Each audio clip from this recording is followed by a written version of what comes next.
So, like most singletons in the DC area, I've been on a variety of dating platforms for years. Most of this has resulted in just a lot of awkward pairings. There was the guy with the Reagan shrine, the guy who proudly announced he had moved 10 times in the last 10 years, and then the guy who asked me for constructive criticism after it was abundantly clear we would never see each other again. But in all of my years of online dating, one date sticks out as particularly terrible. It started off fine. He was cute, if sort of oddly dressed in a tailored suit and jeans with some ratty docksiders. He also started off things poorly by ordering for me without actually asking what I wanted. 1950s style, I guess. So the next thing that he brought up was how awesome he had been in the late 90s when he was in the Marines. He had gone on this trip to Vietnam with Senator John McCain, and the story also involved a digital camera and a satellite phone, at the end of which he threw his iPhone on the table and said, "And now I carry all that in my pocket." His stories had props. So the day continues, and we connected over a mutual love of travel, so I asked him what sort of trips he'd like to go on, and he said, "I go to Thailand every year." So thinking that Thailand is a really long way for an annual visit, as well as full of lots of crazy things, I asked him why he went to Thailand every year, and in my head thought, please say volunteer work. Please say volunteer work. Unfortunately, what he said was, my buddy and I we just get a lot of massages. So things continued. He mentioned his kids, which I had missed on his profile. So I asked how many children he had, and he replied, "Well, my ex had a kid, and one night when we were signing the divorce papers, we had sex, and now I have 2 sons." I didn't really need most of those details. So again, things continue awkwardly. More stories about how awesome he is, descriptions of ostentatious living, but every so often he would drop in, "And then the worst possible thing you could ever possibly imagine happened to me."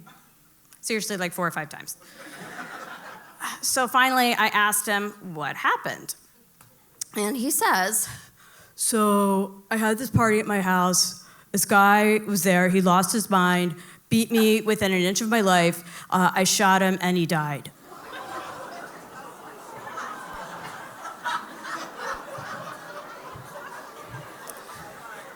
Did this guy just tell me he killed someone in his house? I am definitely gonna need another drink. So, over a second glass of wine, I got some additional details, most of which I really don't remember, other than he had to move and he almost sued the Washington Post. This was also before I learned from the My Favorite Murder podcast that I'm allowed to fuck politeness when my personal safety feels threatened. So we kept talking, and finally enough time had elapsed that I felt like it was okay to leave, and he said, "All right, so let's get you home." Which I guess might have been nice, but since I really didn't like him, it was pretty patronizing. So we walked back to my car, at which point I'm a little nervous that he's seen my license plates. But I managed to extract myself without any additional issue, which was great. And by now you're probably thinking well, shit, that was a doozy. What a douche. But if you thought the story was over, you would be incorrect. So when I got home, I remember that he had given me his full name during the Vietnam story, which you online daters out there know is not a guarantee. So I went ahead and Googled him, and this is where things really go off the rails. So it turns out the party that he had at his house was between him and a straight couple he had hired from Craigslist. The woman had apparently passed out in the hot tub, and the dude held my date hostage. So there was a trial, convicted of manslaughter, no jail time, which I think he might have bragged about during the date.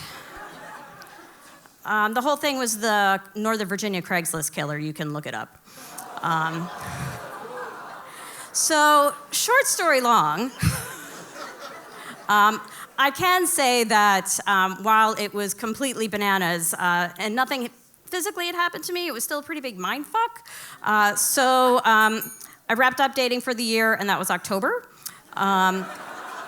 But I did decide that was not going to ruin me or my dating career. I've gone on to several relationships and had lots of dates since then. Thankfully now, most of my bad dates are just boring. Thank you.